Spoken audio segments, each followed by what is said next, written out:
to the Content That Grows podcast. Today we're sitting down and discussing how to identify topics and understanding search intent. And I'm excited to have with me today Derek Flint, marketing manager at 10Speed. How's it going, Derek? Really great. Thanks for having me. I'm really excited.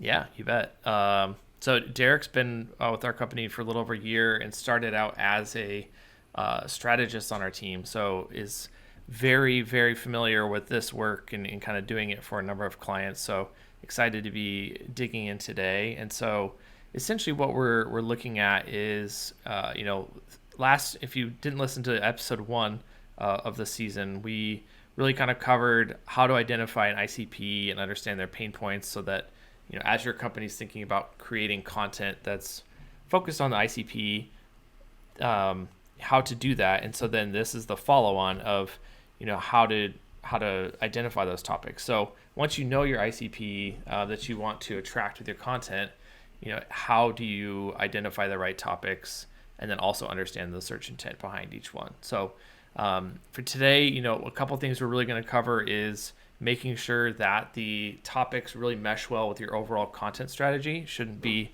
an island, but really should kind of all work together quite well.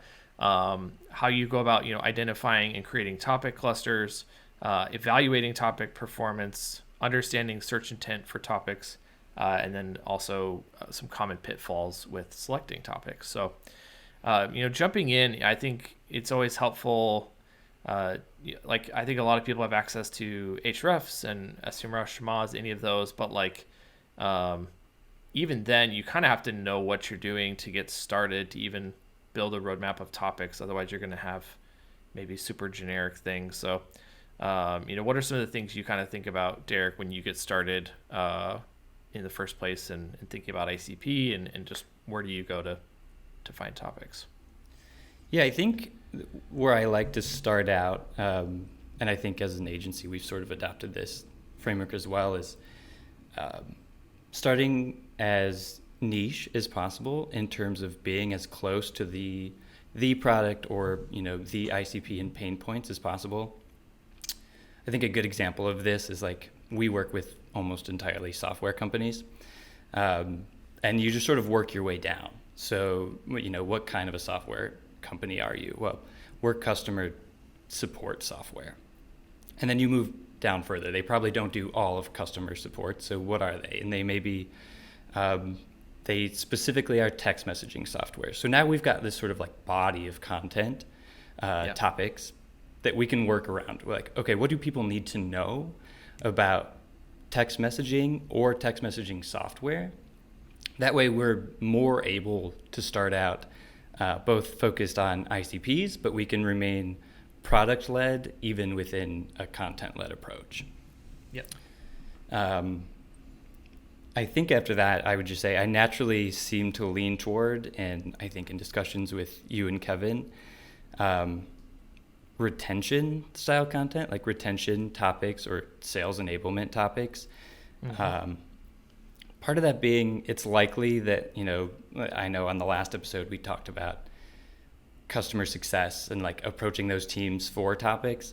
It's likely that if we can find in our keyword research tools and in our interviews, those types of topics, we're directly speaking to a customer already, which is going to help us build loyalty and kind of, I think, unites an entire content strategy. Mm-hmm. Especially from an outside agency perspective. So we're rolling up and we do want the social media team to buy in. We do want the sales team to buy in and to be on our meetings. So let's do a little bit of a deeper strategy component, which is our strategy for interacting with our clients, to make sure they've got topics to work with where they can hand things over directly. And it's a bonus, right, if those topics can perform through the channel of a search engine. Yeah, absolutely. And I think the interesting thing there is I would say there's kind of two ways at an extremely high level. There's two ways to start. One is you just start dropping keywords into an SEO tool and, and see what similar keywords come back and whatnot. or you start with your product, your customer service, sales enablement type of things, and then look to see kind of where there is opportunities surrounding those ideas or those concepts. And that's to your point on the product led. I think what's interesting is I think a lot of people get hung up when they go that route, but then put stuff into a tool and see that there's little or no search volume because it feels like this is something I shouldn't pursue because this other head term has 25,000 searches a month or something.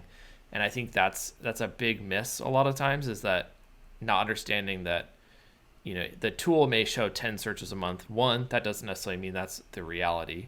And two, those could be 10 extremely targeted people searching that each month if it were truly 10. And so, we've seen a lot of success with topics that even just show 0 searches per month, but starting that way with looking at product, looking at the true pain points, and moving up, like you said. So, I think that's definitely one thing I would call out is like, you can, I think, start by like looking at keywords and kind of narrowing down that way into like, okay, well, I see that, trend in these that they kind of fit that. But I think there's probably more that gets missed or more often that you're going in a little bit of a direction you shouldn't, starting there versus starting with some of the product and customer success type of topics. Yeah, I think if you were sincerely brainstorming, it would be fine to plug around in a third-party tool like a keyword research tool. But it just kind of misses the point a little bit. Like it's sort of, there are definitely agencies out there who run a sprint model where they're like, we're going to create you 2,000 articles in a year. And if that were the case, then yeah, you could probably just fully lean into the tool, cluster up and go. But we're generally working with people and want to be mindful of the budgets that we have who don't want to and should not run a sprint like that. So part of that is just controlling for like what's going to get you the most bang for your buck. It's probably these very specific long tail keywords that required us to do a little bit of thinking and understanding those pain points. It's interesting how there's 0-click keywords that tend to be really great, and then there are topics as well which we've run into, and I know I've created content for, where the search volume it'll say 60,000 a month. It'll be insanely high, and the keyword difficulty will be low. And we'll put them on page 1, and the next thing you know, they're getting like 3-4 clicks a month for that. Which speaks to like you really want to understand your user. You want to understand search intent for certain queries. So if someone wants to know whether or not their pet can eat an orange, they probably don't need a blog post to understand if it can do that. They just want to see yes or no. And Google does a nice job of just putting that on the SERP. Yeah, absolutely. Yeah, I think that's super interesting. And then, even from there, I think, I guess before we jump into really getting into like the creating of topic clusters, I think the other aspect of kind of where to start is like making sure that it's fitting inside of the overall content strategy well. And so, is that you need to know what the overall strategy is and use that as sort of guiding points to do some of the topic research, or do you think about it more as just broader themes, starting with keyword research? I don't personally like when keyword research dictates an entire content strategy. I don't think that's really the way, but I guess of some of those different ways you could go about it, where does your mind go on that? I generally do think that themes are the way that I approach it. Again, it's a funny place to be because we run a strategy inside of your strategy. And we want to give guidance, and I think we're particularly great at understanding, where are your gaps, where you're not filling in your own narrative or your competitors are talking about similar things, and here's where you're missing the narrative or the series. But I think themes do a better job of allowing us to have the freedom to move about and do the research within those pieces, while making sure we're plugged in to everything else you're doing.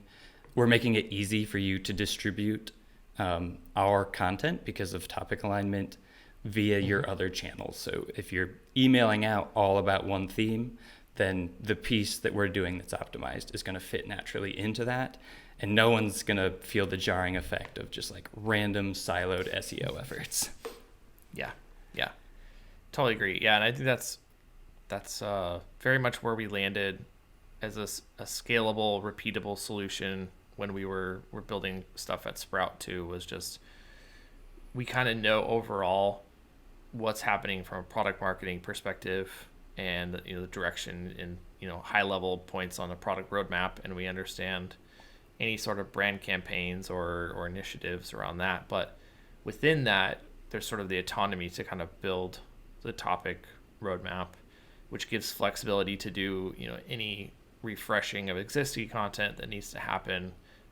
There's room to do that, and then there's also just room to find those opportunities, but then just generally and thematically making sure that it kind of fits in with everything else. Yeah, I think it allows for the interaction to feel more like a partnership rather than one of us leading back and forth. I don't know if you've picked up on this, but content marketing in general is a skill of compromise around topics. I think in any creative endeavor like what we do, there's personalities and ego involved, and like who's running the train and who gets to own all of content and things like that. So I think it builds a nice compromise and allows you to show your wins by also allowing other people to have a certain level of control. Yeah.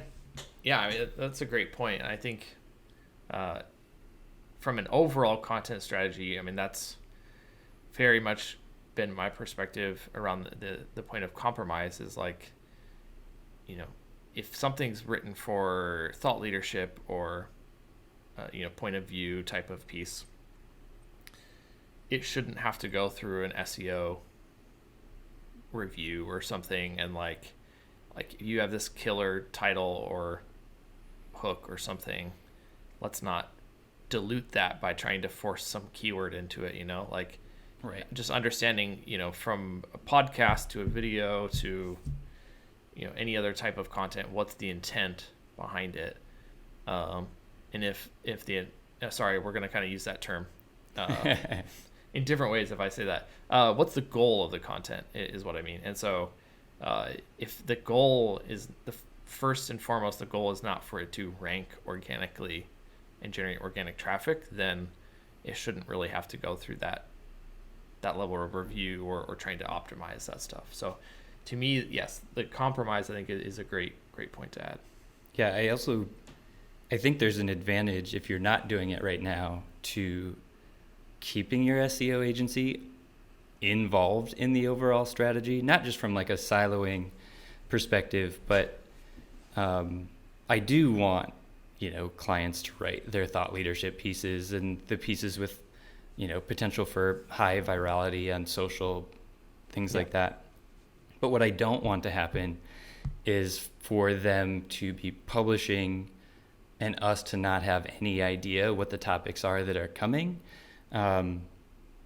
Even for our own performance reviews, I don't want things to cannibalize. So I have incentive in helping you like choose topics where you seem like the professional, or we don't have to go through this, but we can also advise on the technical aspects of saying, well, maybe you don't index that one, or you take this other kind of approach so we can keep everything at top performance. Yeah, and it's surprising. Great point on like the agency relationship, and even it's surprising how a company, it doesn't actually have to be that big before you can start to kind of have siloed teams within marketing that are sort of creating that same scenario, where it's like teams within marketing can be creating stuff that cannibalizes if there's not good communication and strategy around that. So definitely impacts both client and agency relationships, and also just in-house marketing teams can very much do that to themselves too. For sure. So jumping in, I want to make sure we get some good time around this because I think it's a big one. The thing that's always been fascinating to me about identifying topics and in particular, topic clusters, which maybe we can even just kind of define a topic cluster a little bit more for anyone who's not as familiar with that. But there's never like this clear boundary or clear defining line of like where a singular topic ends, like which keywords should be part of the topic and which shouldn't, and then similarly where the topic cluster sort of ends and where a new one begins. And so because of that, when you're doing research or pivoting data or anything like that, or just like from a qualitative perspective looking at it, I think it can get really confusing because you can just keep rationalizing, I should add this too, that I could see how that's connected, and you make these connections. So from one standpoint, from an organic search, there's like the natural language processing and the semantic relationships and kind of understanding how to look at it from that standpoint. And then there's also like, as a company, thinking about the topic cluster, and do you actually have a product page on this, or is this something you would want to create as a standalone guide, and some of those other things. That's not just all like, do I create another blog post on this, but there can be some strategic ways you're sort of grouping things together, how the content lives on your site, how it's promoted with other content, a lot of those things. So what are some of your thoughts on how you kind of get started, or how you found a good way to know when to kind of draw that line and call a topic and not keep adding to it, or call a cluster good and move on from there would be kind of helpful. Yeah, I think I do come at this from two different angles. One is obviously the like SEO in me that is like, well, we're connecting entities via this bot system, right? And we're going to internally link like things. I think the like clearest example of that is typically Wikipedia. Like if you think in the way that that's laid out, and we've all played the fun game of can you get from one page to the other.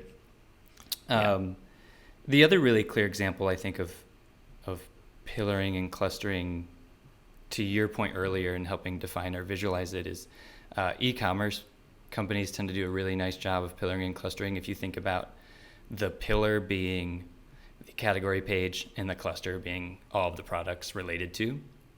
So that's really what you're doing. The other side of that I tend to use, which I don't think SEO and content marketing are necessarily very different. I think they have the same goal, and as Google gets better, those two words will likely become synonymous.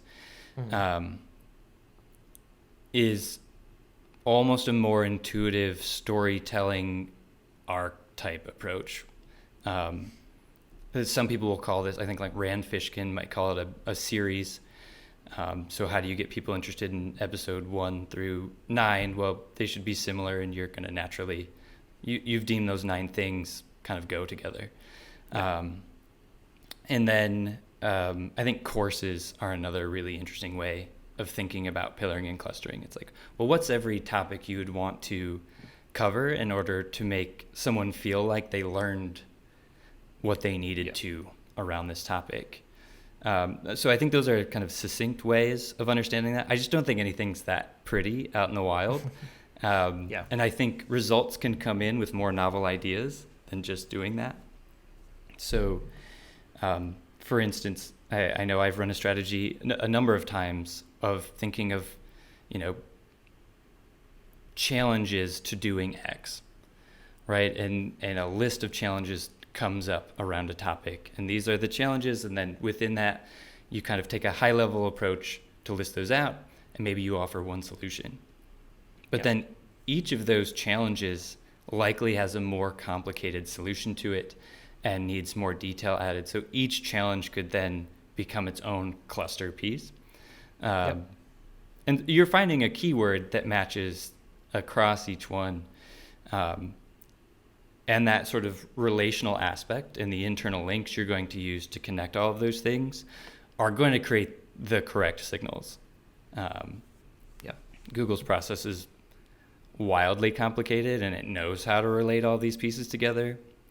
So you don't need to copy your competitors, exactly how they cover it and get it. I do think, however, that I love using a tool like Screaming Frog when you see your content or your e-commerce competitor, whoever's ranking for a query that you want. I think it's wildly helpful to grab these tools that allow you to visually see, well, what did they connect this to? And, what's the relational pieces that they're drawing? I've never found that you need to do the same thing. But I think that's just a good way to get a sense of like, okay, they've connected 10 pieces. We should probably connect to 10 pieces. Just as a general guide. Obviously, all these are a little bit of a generalization, but at some point you have to start making rules for recipes to help give the client the best chance, especially when you're thinking about pillaring and clustering. The way I tend to look at it is, if I've got to sit in front of the board or whoever and explain to them, why I created 12 or why I didn't, like I have to have a reason. Mm-hmm.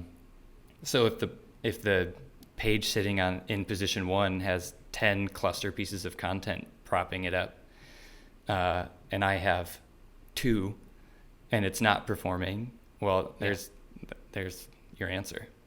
Yep. Yeah, I mean, it's super interesting how, I think there are good signals there, but then like you said, some of the external, whether it's the episodic content or courses or things like that, I think are good to kind of have some sort of like real world visual of how that could play out. And so, I think for me, in my experience with building them, I think the one thing that's been super helpful is sometimes you just build something and then as it's indexed, not like build it just on a whim, but like a topic or I think this should be part of this topic cluster or whatever. Just build it, and then over time, as it gets indexed and starts to pick up data and traffic and impressions, then you can see in Search Console, like, oh, okay, like we're doing well in these areas, but Google's also matching it to, this group of 5 to 10 queries to this, but it's just in like, position 80 plus or something. So Google is seeing a connection to those and wanting to match it, but it's not doing well because you didn't really write about that. And then that becomes this clear signal that you go ahead and create either, increase the amount of content you have on that existing post to better incorporate that, or, create a standalone piece and fully cover that topic and then just link to it from the existing one.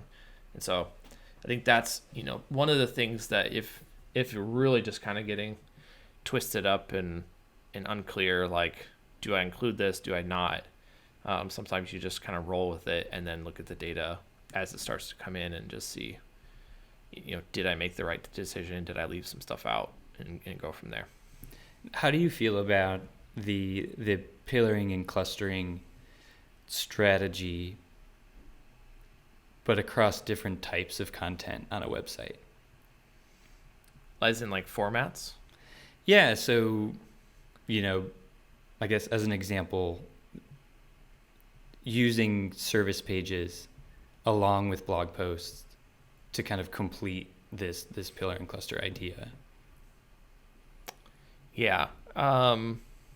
I don't know. I mean, I think service pages can typically do well as a pillar, but just the way that they're written. I think the biggest challenge is the intent of the people coming to that page and what you ultimately want them to do next, which is usually convert, off of like some sort of solution or feature page.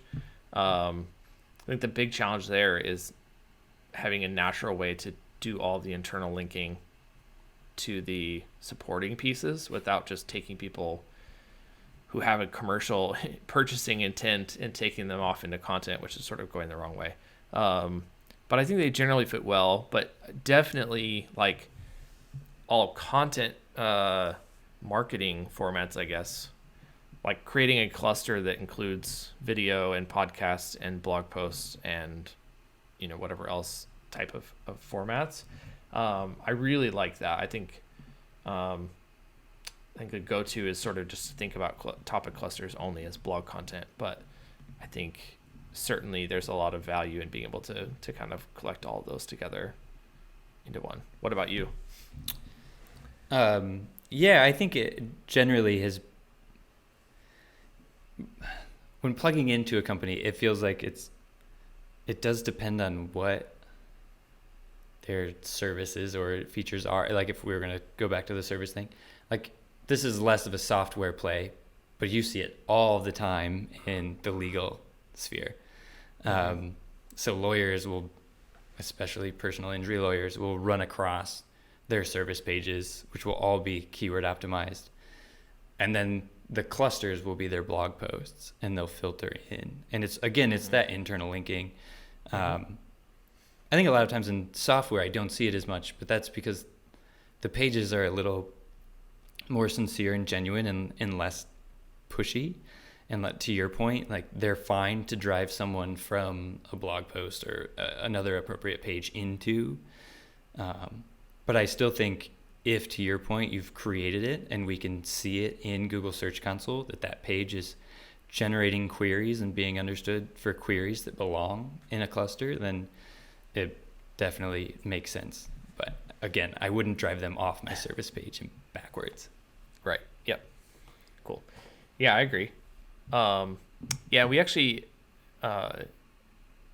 prior to, like, I think HubSpot was maybe the one that sort of maybe didn't coin it, but at least made popular the term topic clusters, hub and spoke type of stuff. But even before they were really writing about that, at Sprout, we had like thousands and thousands of posts. And so then that's where, our team created, we literally called them topics because that was not really as much of a term that was used at the time, but it was like, well, we have, 17 articles and 3 white papers or whatever, 3 ebooks, and, a couple recorded webinars about enterprise social media management. So let's create an enterprise topic and like have a nice overview and then like link to all those resources, and just did that almost on repeat because we just already had so much content. It's just like, oh wait, well, we cluster these and kind of went from there. And it was very, very successful. And so I've done that. And then, with other clients as well, I've seen some really solid like playlist or topic cluster models where they're kind of pulling in a number of formats. So yeah, I think it's a really key way to do that. And then also just like keeps you from having this awkward, I think it's so awkward when websites have like, just here's all the blog content, here's all the video, like each format has a lot of great content, but like very rarely does someone go to a website and go like, I just want to watch video, or I just want to, read. Like maybe, but most of the time you're going there with intent to understand a topic and to kind of find everything on that topic. So collecting it together makes a lot more sense. Yeah, I think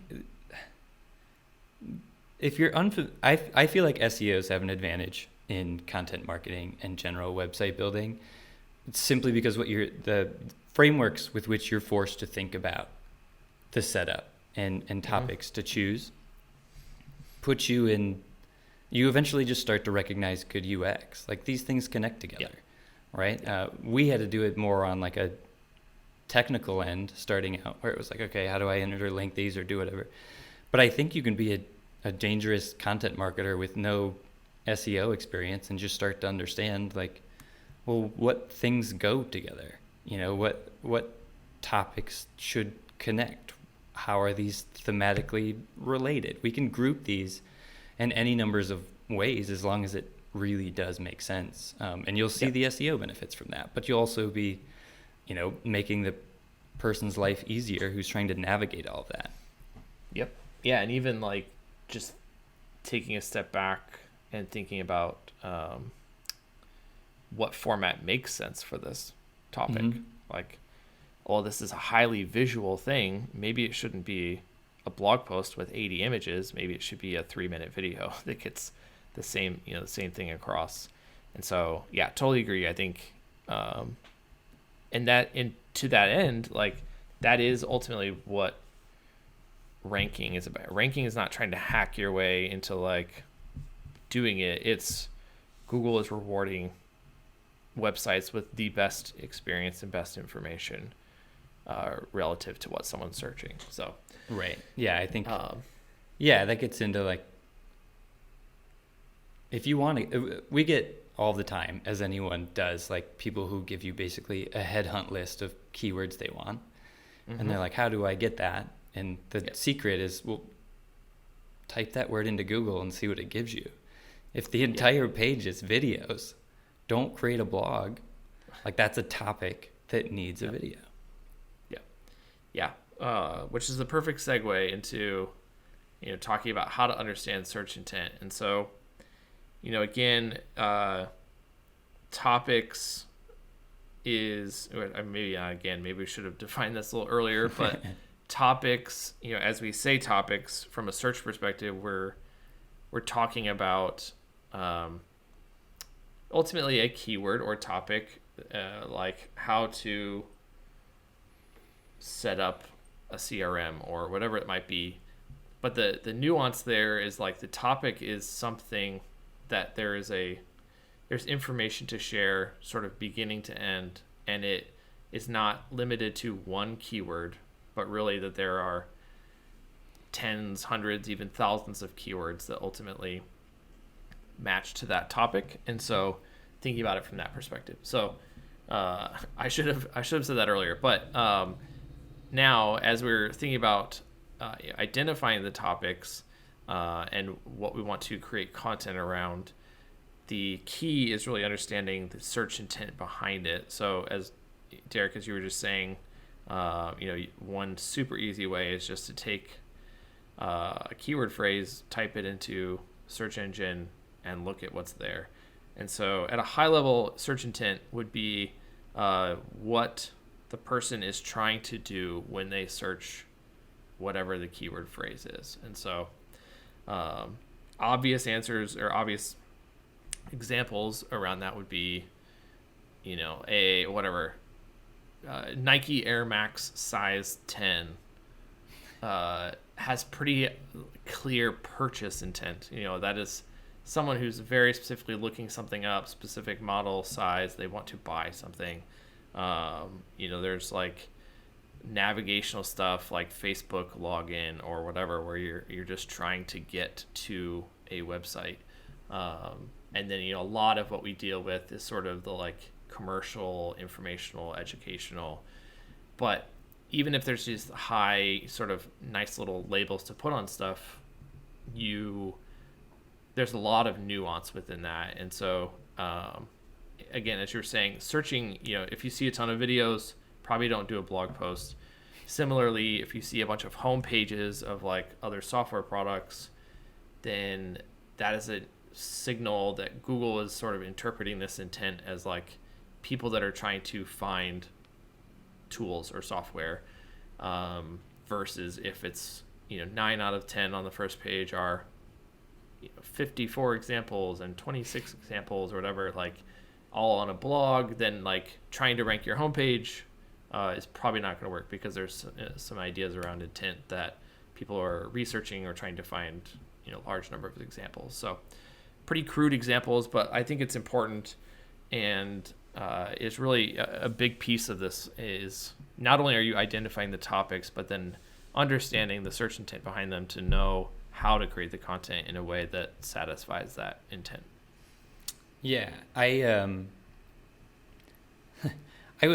think for us that one of the unique things that there seem to be two intents that circulate the SEO and content marketing worlds, which is search intent, which you just described, generally the 4 buckets. And then there's contextual intent, which is what I've heard thrown around. I'm sure there's another way to say that phrase, but that's essentially like, what should a piece be about and what topics should it cover within it? So what are the subtopics of a singular keyword?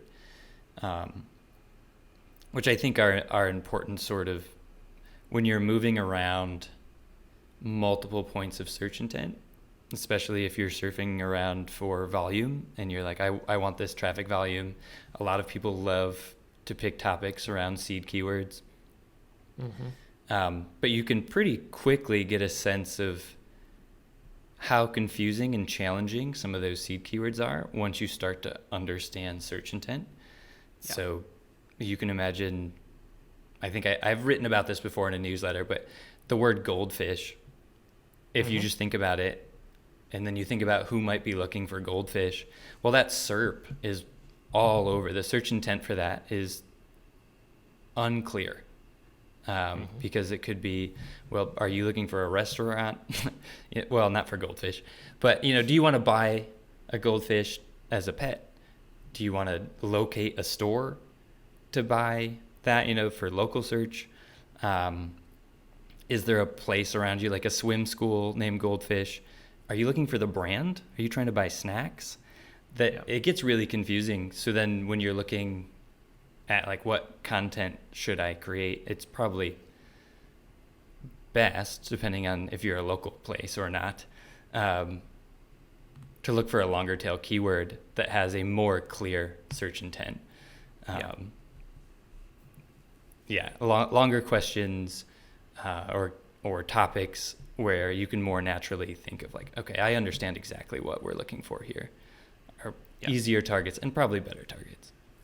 Yeah, absolutely. Yeah, and I think that certainly in the last, I don't know what it is now, 2 to 3 years, like there's been sort of a big surge in people using sort of the NLP tools like ClearScope or SEO Surfer, or any of those that sort of like this shortcut almost of like, just put in a topic and we'll tell you all the things you should cover in order to have a well optimized piece, with some data around like, analyzing the existing SERP to say, here's what we're seeing from like an intent or format or something like that. But I think the biggest thing there is like, it's so one, I think a number of companies have done well with literally just like SEMrush subscription and the ClearScope subscription, and they just create content, and they've done pretty well. I think the challenge is that there's 2 things. One, it's very backward looking, so all it's telling you is, okay, well, of the people that are there currently, what do they have, versus like, how do you be better than everyone else? So important to know those inputs and kind of understand that. But then 2, it's very one-off. It's like this great system for like, find a topic, drop it in ClearScope, build the outline, create the content. But I do think that it empowers people to do that in a way that ultimately they are not seeing the bigger picture and how it all starts to work together or not work together in terms of internal linking and internal competition and cannibalization and some of those things, those challenges that just begin to happen at scale, where you're kind of running into that. So I think that those do a good job of kind of helping provide some of that context on search intent and even what to include within the piece, but then ultimately are sort of creating some of the issues down the road that are complexities of scale. Agreed. So I would kind of consider that like a common pitfall. Maybe not so much for selecting topics, but kind of like, it's like it doesn't rear its head quite so early, but it will eventually. But what are some of your maybe not favorite's probably not the right word, but some of the ones that come to mind for you, I guess, for some of the common pitfalls. I think the biggest pitfalls, they stem from or generate from like the reality of you have so much time and so many resources to create content. And so a reality sets in at some point where you're like, we've got resources to create 6 pieces of content. And then the next thing you know, you're sort of putting a ton of pressure on those. And you also end up choosing 6 different pieces of content because you want to cover all of those topics. The pitfall is just wanting to do too much all at once. And it seems like over and over and over again, if you can stay focused on 1 or 2 topics that are critical at every level of the business, from customer success through sales to marketing, you're going to be more successful than trying to very vaguely cover a couple of topics, especially in SEO, because you're not going to get the clustering effect where rankings move up because you clustered like things. Google's got to weigh in like, okay, these guys created one thing around this software topic. Yeah. Their competitor created 30. Why do we send them to the one? Mm-hmm. Yeah, that's a great point. I think the bandwidth restraints are a reality for everyone. It's just that the bandwidth isn't the same, but ultimately everyone has those restraints and has to make some of those decisions. And so, yeah, I think that's definitely a great point. I think some of the stuff that we've talked about a little bit here and there, I would call out like this desire to kind of just like pull large lists of keywords and then sort descending on monthly search volume and end up going after these like head terms and things with mixed intent and whatnot. So I think that's a challenge. I think thinking about it myopically is like one keyword equals one post, like, and not understanding that identifying topics has a lot of keywords that are sort of nested within that topic. Yeah, I would jump in on that point, which is to say, if that happens to you in your content program and someone on your team or someone outside of your team is servicing that type of strategy, you can either very quickly correct them, or if you've hired them, you should, as an outside agency, get rid of them. Yeah, because it's just the case that so many keywords mean the same thing, which you talked about earlier. There are plenty of blog posts where the single post can have 10,000 plus keywords attached to it. Customer service and customer support often mean the same exact thing. You don't need to target that with 2 blog posts. Yeah, totally. Yeah, I think another is like there's not really a need. Maybe that's not how I want to phrase it. I think a lot of times software companies have this feeling that the feature page or solution page or homepage, that they put a lot of time and effort into exactly how to phrase it and show the product and the product marketing aspects of it, and then feel that the head term should be what that page ranks for. Because they want it to get the most traffic and it's the highest level descriptor, of whatever. And it's just ignoring the intent. So I think overall, like ignoring or not taking into account, like you said, search intent or contextual intent of the piece, I think is definitely a pitfall. But then even more specific to SaaS is that desire for the feature page to rank for the head term and get all the traffic, when the reality is you need to understand what's the topics that are related to that level of intent and that type of intent, and focus there while still doing a good job with product marketing and letting that be the primary objective over SEO. So I think there's probably a lot more. We could probably go for another 20 minutes on pitfalls, but I think those are some of the big ones that we see that really over time kind of add up to some complicated issues. So this is great. And as we look into the next episode, we are going to go even deeper on building topic clusters and the internal linking aspects of that. So we started to get into some of that today and really be able to kind of understand the broader approach to identifying topics and ways to go about that, pitfalls, all that stuff. And then next episode we'll go much deeper into the actually building topic clusters and what internal linking looks like and how to do it well and all that stuff. So definitely check out the next episode where we go deeper on that. And if you want to get show notes or any other details on this one, definitely visit 10speed.io/podcast for more. And please, subscribe and review this podcast. We'd appreciate it. Until next time, thanks for joining us, and thanks, Derek. Anytime.